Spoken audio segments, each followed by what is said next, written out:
Welcome troops, it's me TheTacticalBrit, and today we have some exciting new details surrounding They Shall Not Pass, the first Battlefield 1 DLC releasing in March 2017. Now, although Giant Shadow added some well-needed refreshment to the game, the first ever premium DLC, or DLC that features multiple maps, most likely weapons and potentially some modes, is probably going to be the big one for Battlefield 1 that revitalizes what we're seeing on the scene right now.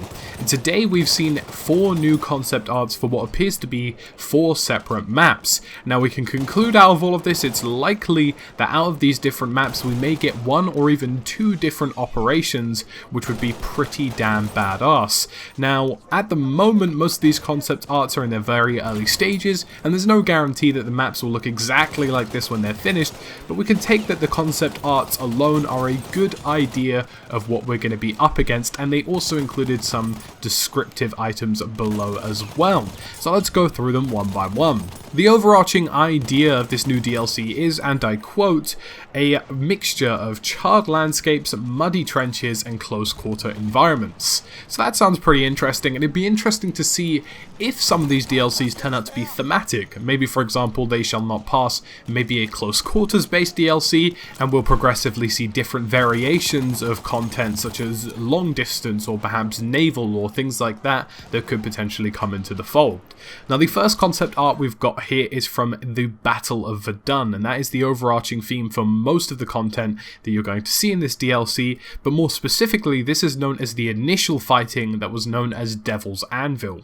So Devil's Anvil was pretty much the first assault in the Battle of Verdun, and it's depicted here in the concept art, which features a number of burning trees and forests. Seemingly at the back, we've got a pillbox and a flame trooper as well, and it'd be interesting to see if perhaps the flame trooper could spread fires onto some of these trees. That'd be a really quirky but awesome feature to have in the game, and it's not like it's something that hasn't existed in Battlefield before. I'm pretty sure it was very prevalent in Battlefield Bad Company 2, but overall it appears that this is just going to be an absolute chaotic map.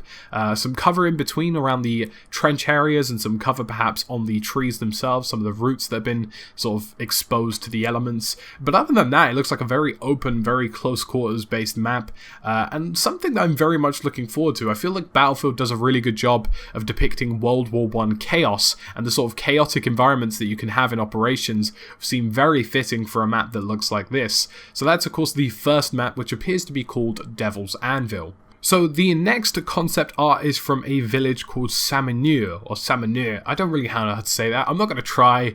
I'm not going to pretend that I know how to spell it or anything along the lines of that, but Samogneux. I'm not French. I failed French at a school-based level. So roughly that. And it looks really cool. It looks like it's off the back end of Devil's Anvil and in some of the initial villages, and we've got sort of like a little stream leading up to a broken down cathedral / castle style building, which looks really damn cool. And it says that this was the Battle of Verdun ended up being one of the longest lasting battles, and apparently transformed the scapes of some of these villages, and they wanted us to see these initial attacks in the cold February of 1916. So potentially, and I hope this is an option, we may be able to see some dynamic snow weather. That would be really damn cool. But cold attacks, cathedral-style villages and buildings, and lots of mud and blood. So that's going to be pretty damn cool for the next map, which will most likely be called That Village, of which I'm not going to attempt to pronounce again, because I can't. Moving on, we have Operation Metro 90... Nah, I'm just kidding. This is actually the next concept art, and it looks really, really intense and close quarters. And this is of Fort Vaux, which was basically a tough battle in the early stages of World War I. Lots of underground corridors. Apparently there was a maze of dark galleries, and French and Germans fought ferociously with grenades, flamethrowers, and poison gases, as according to the description. But this is basically one of those big-ass fort embattlements. It's something that is on a few of the maps already, but this is going to be probably a much more detailed and well spread out one. So it's possible that most of this map could be indoors, which I think would be pretty cool. And we're going to have some pretty much Operation Locker style battles by the looks of this concept art, which has rifles popping off everywhere and lots of infantry surrounding gates. So that could be really cool to see.